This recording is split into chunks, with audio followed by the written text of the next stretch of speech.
Mira, no he saludado al hermano Santiago. Santiago, Dios te bendiga, bienvenido. ¿Qué les parece si oramos juntos? Ah, bien. Oremos. Dios, nunca hay palabras suficientes para agradecerte lo bueno que eres con cada uno de nosotros, porque siempre muestras tu mano, Señor, siempre muestras tu misericordia, tu gracia, tu poder en cada una, Señor, de nuestras vidas, en cada una de las situaciones. No importa si son situaciones fáciles, si son situaciones difíciles, no importa si son situaciones que nos gustan o que no nos gustan, Señor, tú sigues siendo Dios y tú tienes el control de cada una de las cosas. Te pido, Señor, que a nosotros nos dé la sabiduría de poder realmente aceptar tu voluntad, Señor. Aceptar cuando tú contestas con un sí, cuando tú contestas con un no o cuando contestas con un espere, porque tú tienes el tiempo perfecto para cada petición, para cada situación, porque entendemos, Señor, y confiamos de verdad que tú tienes un propósito para cada uno de nosotros, Señor, y que tú estás cumpliendo ese propósito. Ayúdanos a nosotros realmente a abrir nuestra mente, nuestro corazón, Señor, a ser obedientes y permitirte a ti que sigas cumpliendo ese propósito, Señor, que nuestras metas, que nuestros ideales, Señor, que nuestros valores realmente se alineen al propósito que tú tienes para cada uno de nosotros y así poder ser instrumentos de bendición en tus manos. Te damos gracias, Señor, por las peticiones contestadas. Te damos gracias, Señor, por las peticiones expuestas también, Señor. Y Amén. te damos muchas gracias, Señor, por las peticiones que no se han expuesto, pero que tú también ya conoces, Señor, porque sabemos de que tú vas a contestar. Te damos gracias por este momento de poder compartir. Te damos gracias por este momento, Señor, de coinonía, Señor, como hermanos en Cristo, donde podemos, Señor, orar unos por otros y apoyarnos, Padre Santo. Te agradezco por todo, Señor, y te pido muy especialmente que seas tú quien hable a cada uno de nuestros corazones a través de la Amén. enseñanza y que lo que aprendamos lo pongamos en práctica, Señor. En el nombre de Cristo Jesús, oramos. Amén Amén. y amén. Amén. Hermano Eric, el tiempo es tuyo.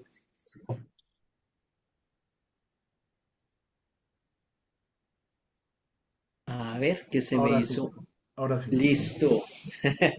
Es que tenía muteado mi micrófono. Voy a pedirles a ustedes, hermanos, que mantengan su micrófono cerrado, pero si alguno tiene alguna pregunta, recordemos que esto es un estudio bíblico. No tengo ninguna prisa por terminar el bosquejo. Ujú. Entonces, si usted tiene una pregunta, la pantalla de Zoom la tengo a mi izquierda. De hecho, es el ojo que no ve, que no ve muy bien. Entonces, si usted tiene una pregunta y me levanta la mano, puede que no lo vea. Entonces, si tiene una pregunta, usted me dice, hermano Eric, y yo vuelvo a ver la pantalla, ven que me están viendo como de medio lado, veo quién me está hablando y le cedo la palabra por si tiene alguna consulta sobre el tema. ¿De acuerdo?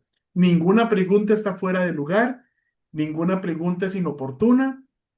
Este, y solo que yo no tenga una respuesta fundamentada o bien fundamentada en este momento, entonces le diría que no se la puedo responder en este momento. Pero eso no significa que se va a quedar sin responder, sino que de hoy en ocho yo voy a tener un espacio especial o un estudio especial para responder su pregunta. ¿Estamos de acuerdo? Entonces, pregunten sin ninguna pena porque esto es un estudio bíblico. ¿Ok? Y en los estudios uno llega a aprender, o sea, llegamos a preguntar. ¿De acuerdo, mis hermanos? De acuerdo, Eric, muchas gracias. Muy Está bien, entrando el hoy, hermano Luis Calvo. perfecto. Bienvenido, Luis, que Dios te bendiga. Muy bien, mis hermanos. Buenas noches, Dios los bendiga. Amén. Amén. Estamos estudiando las oraciones de Jesús. Hoy estamos en la última oración que él hace antes de su arresto, es decir, antes de ir al huerto de Getsemaní, donde es arrestado, ¿verdad? Donde él está orando, pidiéndole al Padre que si es posible salvarnos de otra manera, que no sea la cruz, ¿verdad? Pero él dice, sea tu voluntad y no la mía. Em, Aquí Jesús está terminando ya su ministerio público, ya se dedicó a enseñar a sus discípulos y ahora está en una oración muy especial que él hace al Padre orando por sus discípulos. La semana pasada vimos que era una oración previa a la cruz, que es una especie de intercesión sacerdotal, o se le conoce como la oración sacerdotal, y que lo presenta como mediador eterno. También vimos un contexto, hicimos un contexto del pasaje. ¿Quién habla? Habla Jesús. ¿A quién le habla? Le habla al Padre. ¿Qué le está diciendo? Bueno, está diciendo, Padre, glorifícame para que yo también te glorifique. Y luego le pide por sus discípulos, pero no solo por los que están ahí con él, sino por los que vendrán a creer en Cristo por la palabra de ellos. O sea que también está hablando por nosotros y por aquellos que se han convertido por nuestro testimonio y por aquellos que se convertirán por nuestro testimonio y por el testimonio de aquellos a los que le hablemos de Cristo. ¿Por qué se lo está diciendo? Porque Él se marcha, ¿verdad? Él se marcha y ruega para que el sistema mundano no nos absorba, no nos envuelva, no nos engañe y nos mantengamos unidos en la fe. ¿Por qué los jerarcas religiosos y políticos decidieron hacer lo posible para matar a Jesús? Bueno, porque recuerden que para ellos Jesús era un verdadero problema. Entonces, o lo agarraban por el lado escritural, ¿verdad?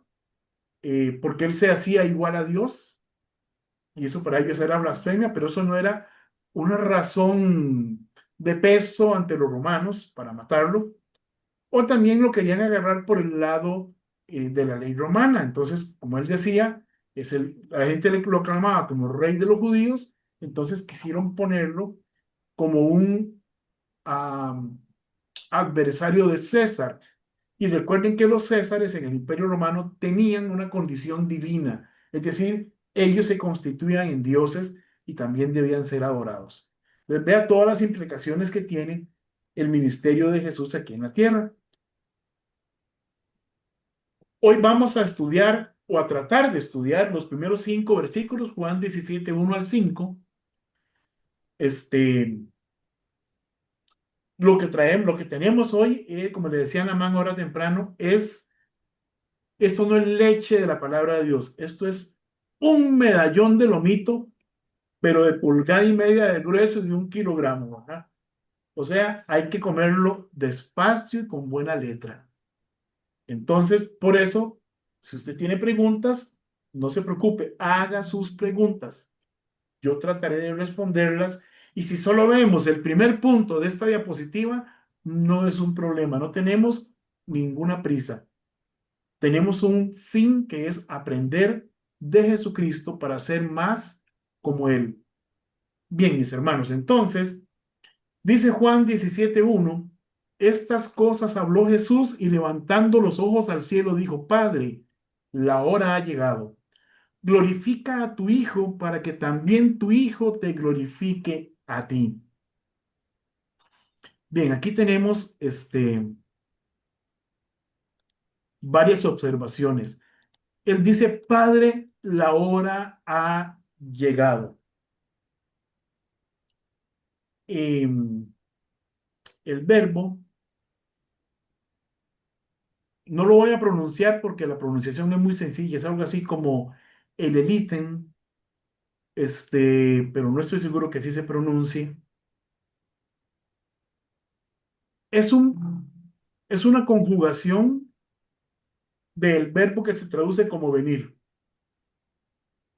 Y él está diciendo, la hora ha llegado.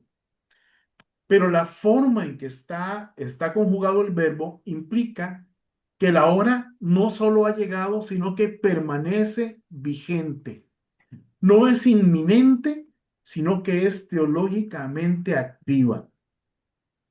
Es decir, en el libro de Juan, la hora es un término técnico que incluye la crucifixión, la resurrección y la exaltación de Cristo, como vamos a ver durante el estudio. ¿Ok? Entonces, él está diciendo la hora ha llegado.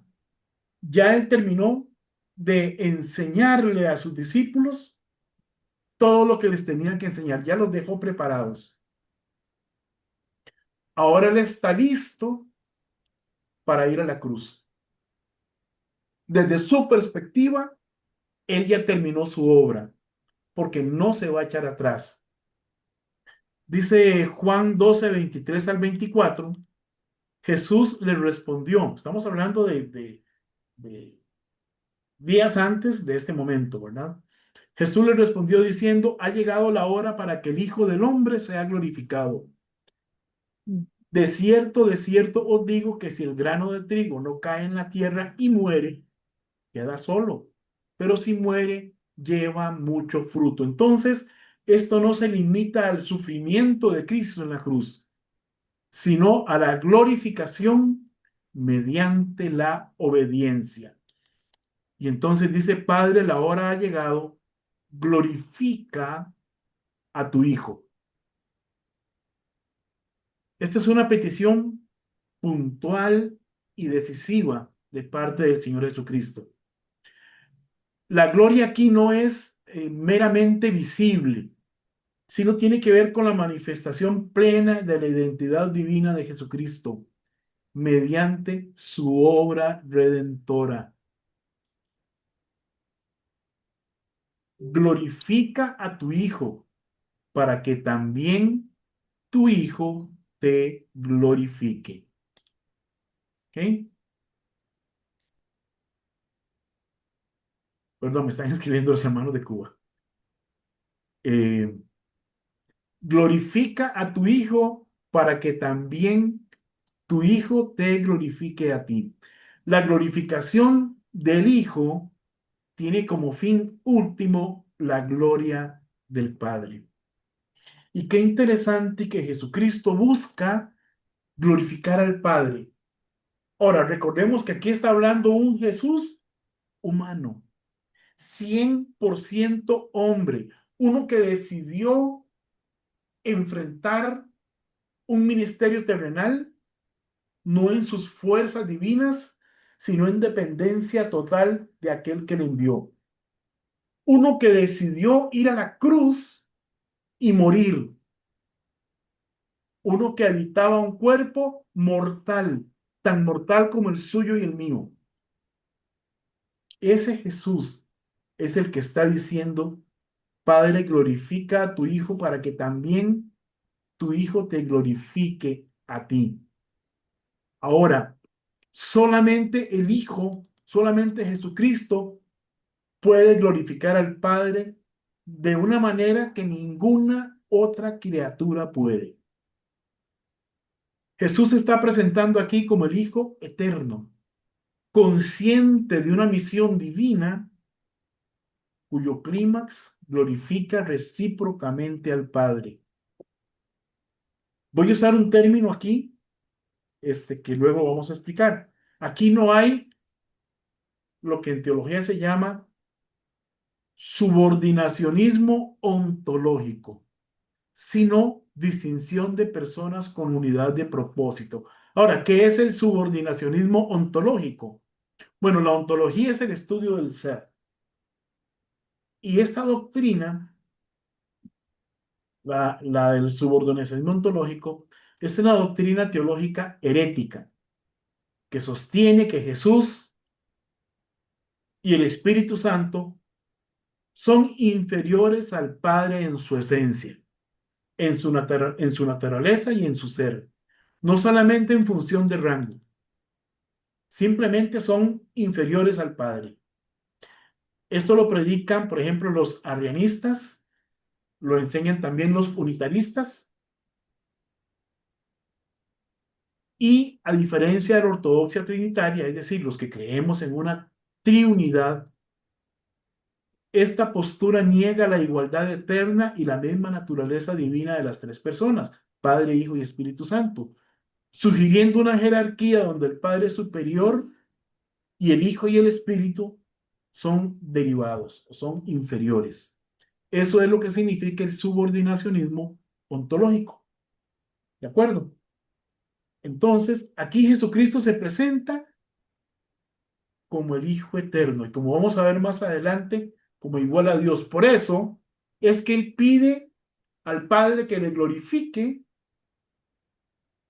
pero también dice para que también el Hijo te glorifique a ti, porque lo está diciendo en condición de igualdad divina, pero lo está pidiendo desde su humanidad.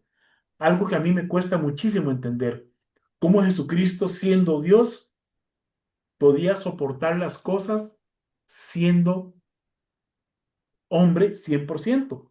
Porque si yo hubiera tenido ese poder, yo digo, no, no, no, al carajo todo el mundo. A mí nadie me crucifica. Pero Jesucristo sabía lo que había venido y sabía que sin su sacrificio nosotros no estaríamos aquí, estaríamos perdidos. ¿Estamos claros hasta aquí? ¿Hay alguna consulta?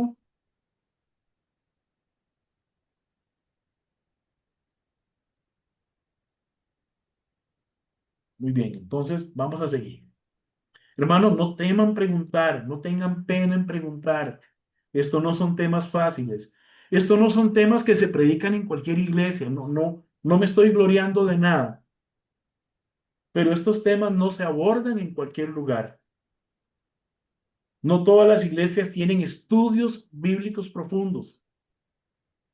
Nuestra iglesia tiene tiempos de predicación, pero dichosamente tiene martes para estudios bíblicos, estos miércoles que son estudios bíblicos virtuales y también la célula que estemos en el hermano Augusto, que es también de estudio bíblico. Entonces, y esas son eh, oportunidades de preguntar. Perdón, y miércoles por la mañana en el ayuno también y También oración. hay estudio bíblico, no es predicación solamente.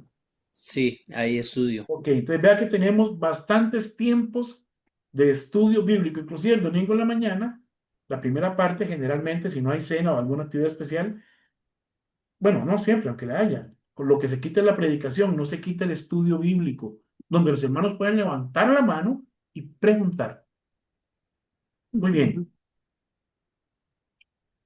Juan 17:2. Como le has dado potestad sobre toda carne, para que dé vida eterna a todos los que le diste. Potestad sobre toda carne. Vean, esto es muy interesante. Es un acto histórico y definitivo del Padre.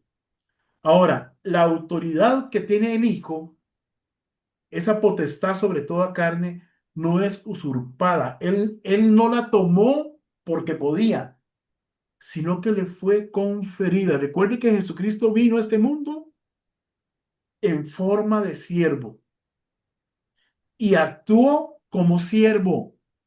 Cuando Él regrese al final de los tiempos, cuando Él regrese a establecer su reino aquí en la tierra, ya no va a venir como siervo, va a venir como Rey de Reyes y Señor de Señores con todo su esplendor y su gloria. Pero aquí Él vino en forma de hombre, en forma de siervo, habiéndose despojado a sí mismo, se vació a sí mismo de su divinidad y actuó no en sus fuerzas divinas, sino actuó como hombre en total dependencia de Dios. Y la autoridad que recibe es conferida entonces. Es una autoridad soberana, un derecho legítimo a gobernar. No es solamente poder, sino autoridad jurídica y real. Y cuando dice toda carne, está hablando de toda la humanidad, sin distinción étnica, sociológica, económica. Tiene potestad sobre toda carne. Ahora, ¿para qué tiene potestad sobre toda carne? Para dar vida a todos los que el Padre le ha dado. Y eso significa que permanecen en ese estado. Una vez que nos hemos arrepentido y hemos venido a los pies de Jesucristo como nuestro Salvador personal, esa condición permanece inalterable, porque esa vida nos la ha dado Jesucristo. Él es el autor y consumador de la fe, y Él es la vida eterna. Él dijo, yo soy el camino y la verdad y la vida. Nadie viene al Padre sino por mí. Y cuando las hermanas de Lázaro le decían, es que ya está muerto, él les dijo, yo soy la resurrección y la vida. El que cree en mí, aunque esté muerto, vivirá. Y esa es nuestra condición. Tenemos vida eterna en Cristo Jesús, no en nuestras obras. Por lo tanto, nuestra salvación no depende de lo que hagamos, sino depende de lo que ya hizo Jesucristo en la cruz. Por eso Él puede dar vida eterna. La vida eterna es otorgada como un acto soberano del Hijo. Él tiene el poder para hacerlo. Nos dice Hebreos 12:2. Puesto los ojos en Jesús, el autor y consumador de la fe, el cual, por el gozo puesto delante de él, sufrió la cruz, menospreciando el oprobio y se sentó a la diestra del trono de Dios. Juan 10:10 nos dice, el ladrón no viene sino para hurtar y matar y destruir. Yo he venido, dice Jesús, para que tengan vida, para que la tengan en abundancia. Y esto no se refiere en ninguna manera a la teología de la prosperidad. No tiene nada que ver con nuestra condición social o económica, sino con nuestra condición espiritual.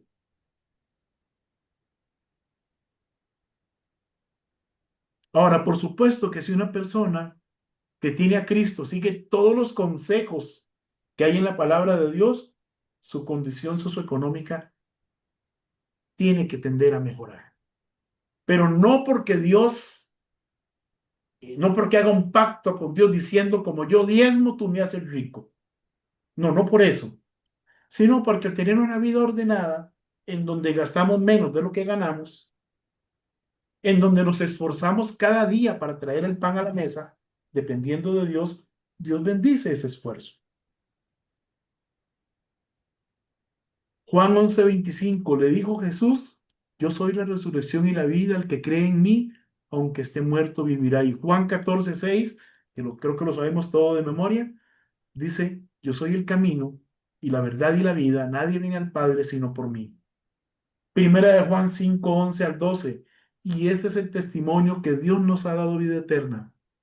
Y esta vida está en su Hijo. El que tiene al Hijo, tiene la vida. El que no tiene al Hijo de Dios, no tiene la vida. ¿Por qué no? Porque Él es el camino, Él es la verdad y Él es la vida.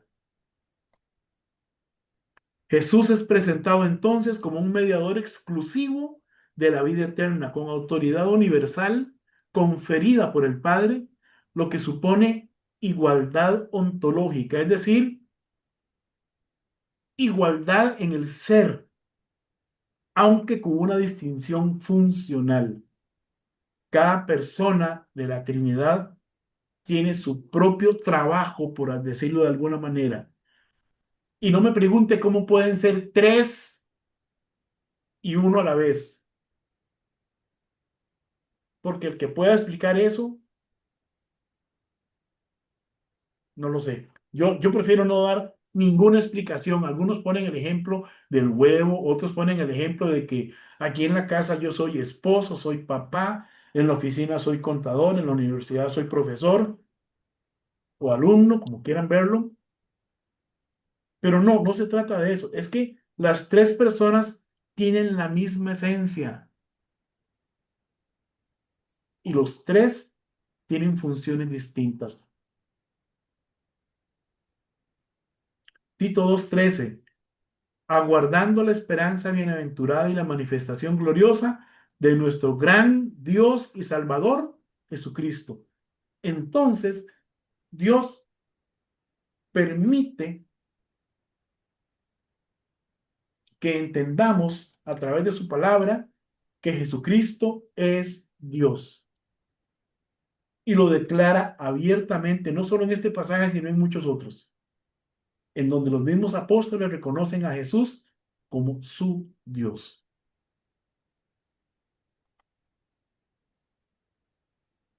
Juan 17:3 nos dice, y esta es la vida eterna, que te conozcan a ti, el único Dios verdadero, y a Jesucristo a quien has enviado. Pero Jesús acaba de decir, yo soy el camino y la verdad y la vida. Jesús acaba de decir, yo soy la resurrección y la vida. Y ahora dice, y esta es la vida eterna, que te conozcan a ti, el único Dios verdadero. Le está hablando a su Padre. Recuerden que lo está haciendo desde su humanidad, no desde su deidad. Y a Jesucristo a quien has enviado.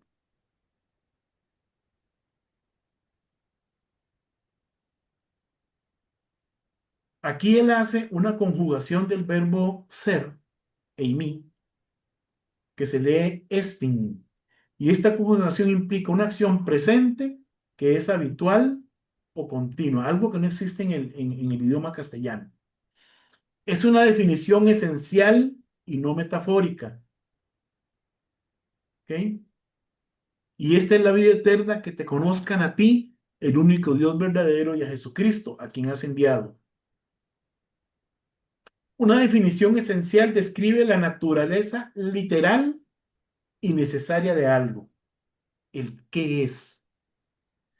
Una metáfora traslada figurativamente cualidades de un objeto a otro para crear una imagen. Por ejemplo, redondo como una bola de ping-pong, cerrado como un bombillo, ¿verdad? No, aquí no, aquí es literal.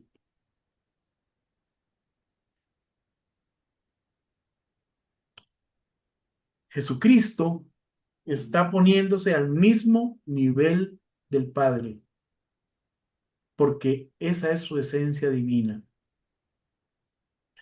También, entonces necesitamos conocerle a Él, el único Dios verdadero, y a Jesucristo, a quien Él envió.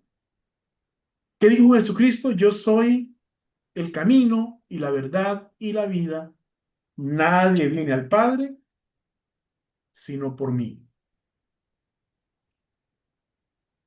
Ahora, ese conocer a Dios es una relación viva e intencional. La vida eterna no es solo duración, es relación. Se trata de un conocimiento continuo, relacional y progresivo, es decir, una comunión íntima y permanente con Dios. Imagínese usted, padre o madre, tener un hijo, pero una vez que el niño nace, nada más le dan de comer para que crezca, pero no hablan con él, no lo llaman por su nombre, no le cuentan cosas, no lo corrigen, no lo guían en su vida, no le enseñan para que aprenda. ¿Qué clase de relación sería esa? ¿Qué clase? ¿Cómo crecería ese niño?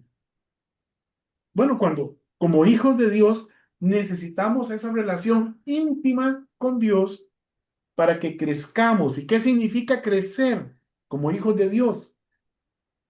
Es que permitamos que Jesucristo sea formado en nosotros. Dicho de otra manera, que cada uno de nosotros en su comportamiento vaya evolucionando hasta que la gente pueda decir, sin que se lo pregonemos, este es un cristiano verdadero. Porque lo que he oído de Jesucristo, lo veo en las acciones y en las palabras de esa persona.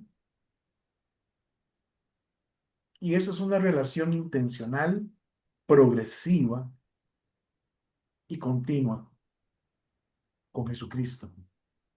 Cuando podemos reflejarlo a Él a través de nuestra vida. Cuando yo, no es que dejo de ser yo, sino que soy transformado en donde mis defectos, que son virtudes mal empleadas, se van transformando de tal manera que se sujetan a la voluntad de Dios y entonces a, en lugar de ser un mandón gruñón, me convierte en un líder que guía a otros. ¿Me explico? Con amor. En lugar de ser,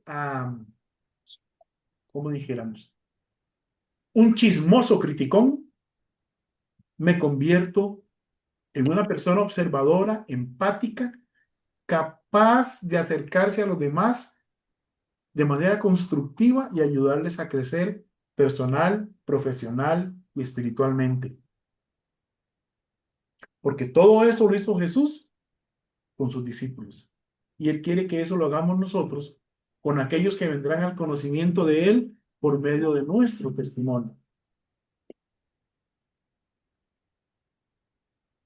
Ese conocimiento continuo, relacional y progresivo se refiere a una acción realizada por aquellos por los que Jesús está orando al Padre. Es decir, en aquel momento los discípulos, en el presente usted y yo. Esta acción es continua, repetitiva y no terminada. Es una acción en curso, es una acción progresiva. Y es algo que debe manifestarse si verdaderamente usted y yo tenemos a Jesucristo en nuestro corazón. Si verdaderamente le hemos aceptado como único y suficiente Salvador personal. Y recuerden, la salvación no se hereda. La salvación no es como el COVID, no se contagia. La salvación es un regalo de Dios que se recibe única y exclusivamente por medio de Jesucristo, a través del arrepentimiento y por la gracia de Dios.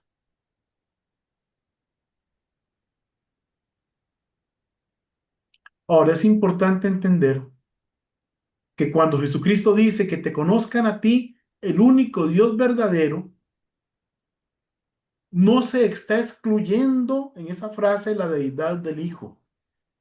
Más bien se contrasta con dioses falsos del paganismo. El contexto de este evangelio, el evangelio de Juan, impide una lectura en donde veamos a Jesucristo como un ser creado. Dice Juan 1:1. Entendemos lo de ser creado, ¿verdad? Que Dios creó a Jesucristo y por lo tanto es inferior a Dios. Pero ¿qué dice Juan 1:1? En el principio era el verbo y el verbo era con Dios y el verbo era Dios. ¿Cuándo? En el principio. ¿Cuándo es el principio? Solo Dios lo sabe. Porque Dios es eterno, sin principio y sin fin. Siempre ha existido y siempre existirá. Juan 20:28. Entonces Tomás respondió y le dijo a Jesucristo, Señor mío y Dios mío. Y luego dice la frase, a quien has enviado o a quien enviaste.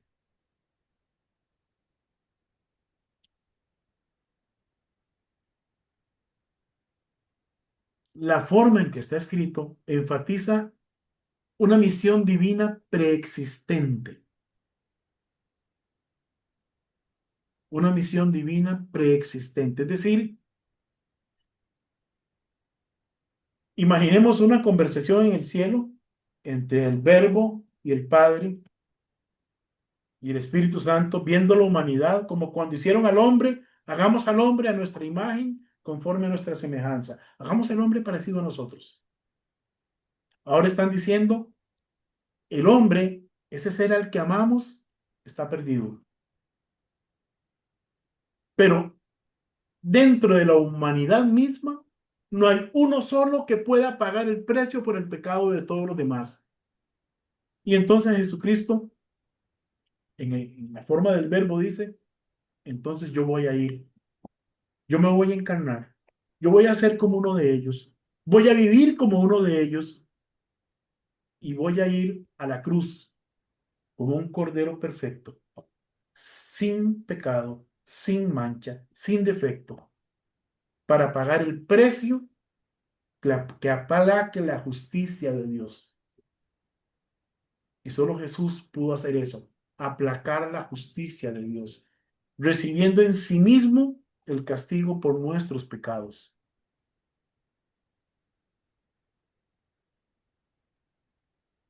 ¿Cuándo comienza esa relación viva e intencional con Dios? Comienza en el presente. ¿En cuál presente? En nuestro presente, en el presente de cualquiera que acepte a Jesús como su único y suficiente Salvador personal. A partir de ahí comienza esa relación. Dice Primera de Juan 1:1 al 3, lo que era desde el principio, lo que hemos visto y oído, lo que hemos visto con nuestros ojos, lo que hemos contemplado y palparon nuestras manos tocante al verbo de vida, porque la vida fue manifestada y la hemos visto y testificamos y os anunciamos la vida eterna, la cual estaba con el Padre y se nos manifestó. Haciendo referencia a Juan 1:1. En el principio era el verbo y el verbo era con Dios y el verbo era Dios. Lo que hemos visto y oído, verso 3, eso os anunciamos para que también vosotros, o sea, usted y yo, tengáis comunión con nosotros y nuestra comunión verdaderamente es con el Padre y con su Hijo Jesucristo. Otra vez, ¿cuándo comienza esa relación? En el presente de cualquiera que en un momento dado se arrepienta, reconozca su pecado delante de Dios y se rinda a los pies de Jesucristo.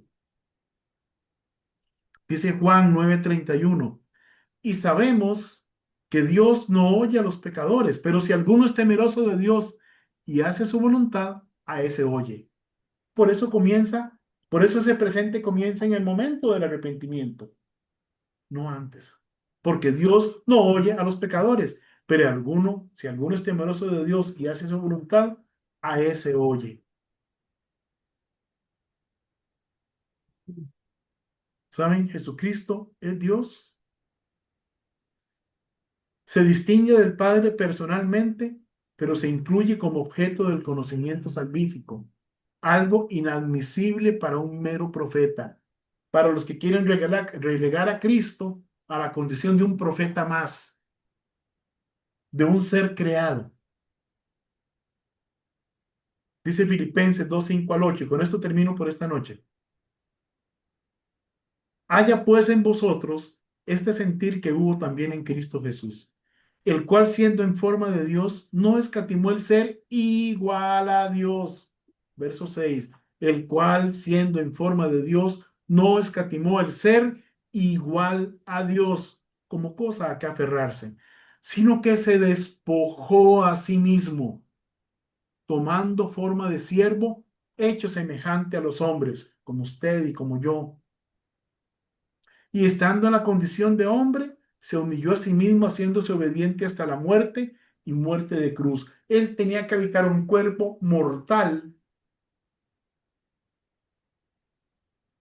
para poder morir en la cruz, para poder entregar su vida y que fuera un sacrificio válido delante de Dios. Bien, no sé si tienen alguna pregunta hasta aquí, mis hermanos. Versos 4 y 5 los vemos la próxima semana, y lo que sigamos avanzando es todo el capítulo de Juan el que estamos estudiando, Juan 17. Entonces, Don Eric, sí, solamente quería que me repitiera el significado de ontología, el estudio del ser, el estudio del ser. sí, es decir, Días. Ajá, dígame. si queremos estudiar un ser, algo, una cosa, eso es la ontología. Estudiamos, en este caso, el ser es Dios como una trinidad, como tres personas distintas y un solo Dios verdadero. No sé Ok, Hermano, una gracias. consulta. ok, termine Roxanita y seguimos con hermano Alexis. Adelante. Bueno, usted nos habló de tener una relación con Dios. Ajá. Uno de los pasajes que usted acaba de leer, de los últimos pasajes en Primera de Juan, no habla de una relación, sino habla de comunión. ¿Y qué es Entonces, ¿cuál sería la y qué es diferencia? comunión? Sí, ahí va mi pregunta. ¿Cuál es la diferencia entre relación y comunión. Ujú. Una relación es cuando dos personas se relacionan, es decir, interactúan la una con la otra. ¿Estamos de acuerdo? Ujú. Amén. Y cuando tenemos comunión, es una unión común, es decir, dos personas que tienen una relación íntima, intencional. Desde mi perspectiva son sinónimos, pero permítame hacer una pregunta al diccionario y ya nos respondemos los dos para que nos quede claro. ¿Está bien? Correcto. Muy bien. Vamos a ver. Gracias por tu Yo pregunta. pensaría, perdón, Eric, mientras buscas, Ajá. yo pensaría que en una relación no necesariamente se tiene un enfoque en común, ¿verdad? Creo que por ahí puede rondar, pero en el aspecto en el que siempre lo hemos tratado, en el cristianismo es tener una relación directa y personal con Dios, pensando Ajá. en que tenemos Eso un sería una enfoque comunión. en común, Ujú. ¿verdad? Pero Ujú. creo que si nos ponemos técnicos, la diferencia tiene que andar por allí. Una relación entre dos personas no siempre significa que hay un enfoque en común de ambos. Muy bien. Dice una guía por ahí que la principal diferencia es que la relación con Dios es el estado permanente y seguro de ser su hijo, mientras que la comunión es la experiencia diaria, activa y dinámica de compañerismo, gozo y armonía con Él. Dicho de otra manera, yo puedo tener una relación con Dios, estar relacionado con Dios, porque soy su hijo por medio de Cristo Jesús, pero podría no estar en comunión con Dios porque ando en rebeldía. Hermano, yo lo veo así, que por ejemplo, una relación puede ser la relación que yo tengo con mis hermanos, porque son mis hermanos, venimos de un mismo papá y una misma mamá, tenemos una identidad que compartimos, Ujú. ¿verdad?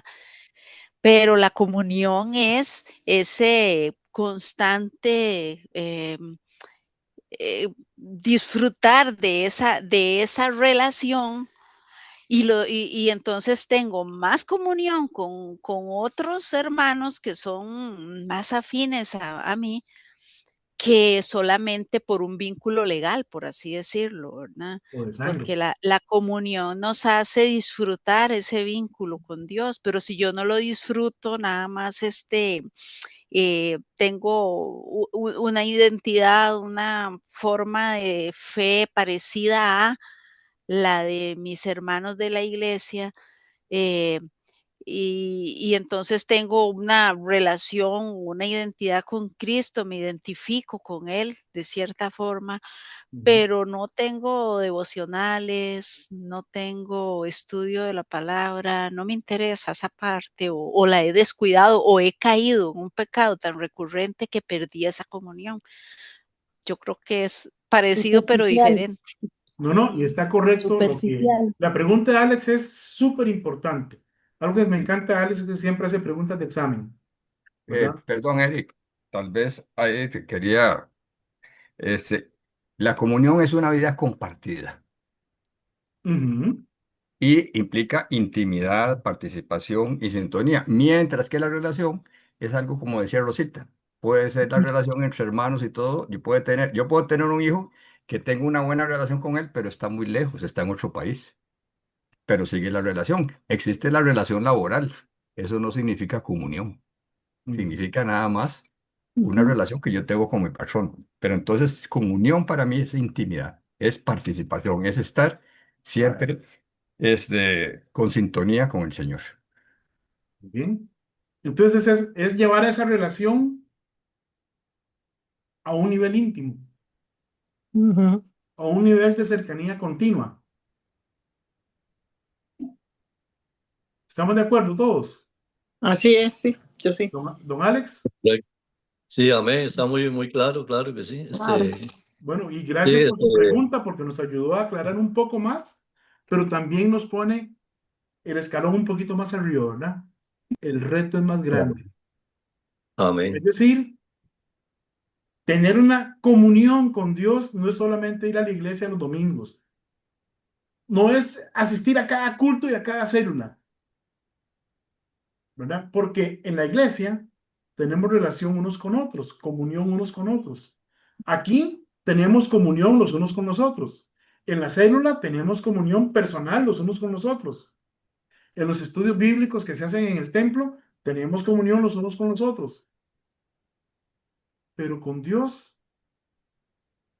es una relación entre Él y yo, Ajá. entre Él y usted.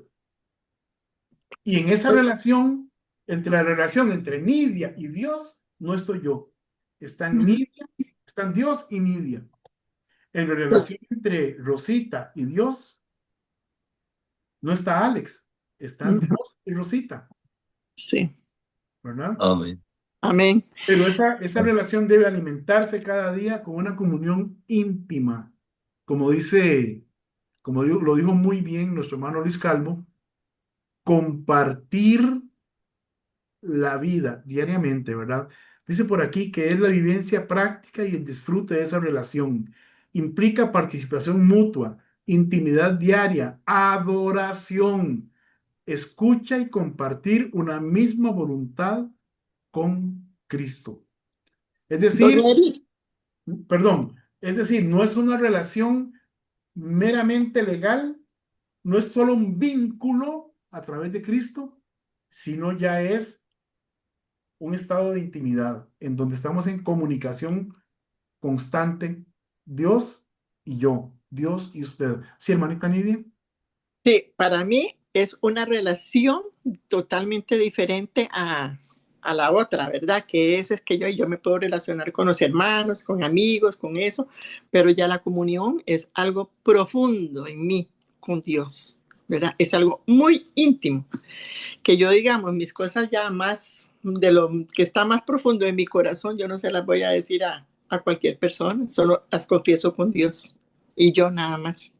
Muy bien, pero más que la intimidad, que no se descarta jamás, Uh-huh. es la frecuencia. Sí, uh-huh. Sí, Es, claro, uh-huh. es Tiene que estar eso, diaria. diaria. En el seminario teníamos un curso que se llamaba La Vida Victoriosa. Y nos decía una misionera que nos daba esa clase, que la vida victoriosa, esa comunión íntima con Dios, se vive momento tras momento. Uh-huh. Y entonces el hijo de mi mamá le preguntó, ¿y por qué momento tras momento? Y dijo, porque en un momento se puede perder. Sí, claro. ¿Verdad? Uh-huh. En un Sí, momento, un pensamiento, una y se puede. reacción equivocada y esa comunión se rompe. Así es. Uh-huh. Bueno, bien, mis Bueno, hermanos, muy y bien. qué bonito que todo esto que estamos hablando está quedando y lo van a ver los hermanos allá en la iglesia y lo van a ver los hermanos allá por Facebook, ¿verdad? Y vea que este enriquecimiento de la clase lo han producido ustedes mismos. Y eso es una bendición para mí, Amén. porque aquí crecemos y aprendemos juntos. Todos. Amén. Hermano, disculpe, Sí, hermanita. yo pienso que para resumir todo esto, que los aportes que han hecho cada uno de los hermanos, la comunión con Cristo es un caminar con Cristo. Y ciertamente, porque como acaba de decir usted, en el momento en que hay un mal pensamiento, ¿verdad? Es como que eso ¿verdad? Se pierde esa comunión, pero esa comunión con Cristo es realmente, que Él esté en cada paso en la vida de nosotros, es esa constante y también, por supuesto, esa intimidad también con el Señor en lo secreto, como también nos pide Él en su palabra. Sí. Amén. Como dijo el salmista, ¿verdad? En tu ley medito de noche, De día y De de día, noche. de día y de noche. de día y de noche, Por ¿verdad? eso hay que estar a cuentas con Dios. Amén. Amén. Las Amén. 24 horas. Amén. 24/7, como dicen por ahí. Sí, 24/7. Así Muy es. bien. Bueno, vamos a despedirnos acá. No he saludado a Chimita y a Thaís. No he saludado a Santiago, bueno, lo saludo en este momento. A Augusto, Bendiciones, mis hermanos. Buenas noches para todos. Sí. Buenas Bendiciones. noches. Buenas los que noches. podamos ir a la célula, a la casa del hermano Augusto Chávez, nos vemos mañana a las 7:30 en la casa de Augusto, ¿verdad? Está poniéndose muy bonito el estudio, si no, pregúntele a Augusto. Se está poniendo muy bonito y ahí todavía se puede, la participación es más cercana porque estamos ahí todos alrededor de la misma mesa, ¿verdad? Bien, mis Ay, mi hermanos. hermano, encendido. Amén. Buenas noches. Buenas Buenas noches noches. para Vamos todos. a Buenas orar para noches. despedirnos. Buenas noches para todos. Muchas Vamos a orar gracias, para don Eric. despedirnos. Vamos a orar para despedirnos. Y vamos a pedirle a Elías, nuestra invitada, que nos dirija en oración para despedirnos. Gracias, hermano. Amado Padre, te damos muchas gracias, Señor, por tu palabra que nos enseña, mi Padre Celestial. Gracias, oh mi Dios, porque en ella, Señor, se reafirma también nuestra fe, mi Padre Celestial, en ti. Gracias por este día que nos has dado lleno de tus bendiciones, mi Padre Santo, que sabemos que son múltiples, que muchas no las vemos, Señor, y te rogamos con todo el corazón que nos ayudes, Padre, a, a estar siempre en esa sintonía contigo, mi Padre Celestial.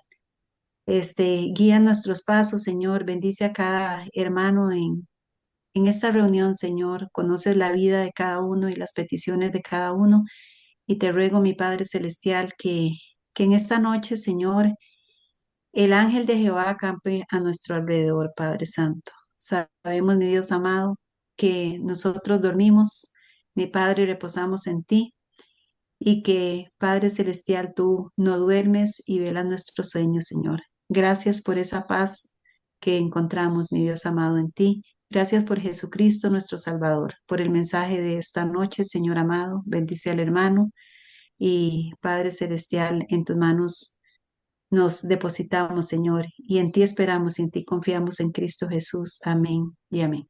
Amén. Amén. Hasta luego, mis hermanos. Hermana Elías, autoriza a su hermana que me mande su número para incluirla en el chat del culto virtual, para que usted reciba directamente las invitaciones también. Gracias, hermano. Sí, claro. Y vamos a Claro estar que sí. orando para que podamos tal vez promover una obra allá. Ay, aleluya. Eso es una bendición. No sabía que en Monteverde no había una obra de este tipo. Ah, sí, no, hermano. Necesitamos realmente una iglesia con sana doctrina como la Iglesia Bautista. Mi esposo y yo somos bautizados en la Iglesia Bautista hace un montón de años, en Nicoya, de Guanacaste, cuando vivimos hace años en Guanacaste. Y aquí estamos clamando y esperando en el Señor. Estamos dispuestos a ser sus colaboradores en lo que Él quiera y, por supuesto, a, a ser pastoreados, hermanos, que necesitamos. Bueno, vamos a pedirle al Señor que levante un siervo, Amén, amén, un hombre amén. que quiera trabajar en esa zona también. Posiblemente Exacto, ya está hermano. allá, pero necesita apoyo. Entonces vamos a ver qué se puede hacer. Exactamente, hermano. Muchísimas gracias, de verdad. Que Dios me Bueno, lo que el Señor le bendiga. bendiga. Hasta luego, mis Bendiciones para hermanos. Que Dios todos. me los bendiga. Nos vemos, Dios mediante, mañana. Mañana en la casa de Augusto y el próximo miércoles a la misma hora y por los mismos canales. Buenas noches, muchas gracias, Eric. Bendiciones. Buenas noches, Dios te Buenas bendiga. noches. Don Ale, Buenas noches a bendiciones, todos. Rosita, que Dios te bendiga. Bendiciones. Muchas Priscila, gracias, don bendiciones. Eric. Ojalá podamos verte en la célula. Amén. Buenas noches, don Eric. Olguita, bendiciones. Nidia, que Dios te bendiga. Muy lindo estuvo el estudio, don Eric. Don Eric, muy lindo. Bueno, gracias a Dios. Hasta luego, hermano. Buenas Amén, noches, buenas noches. bendiciones.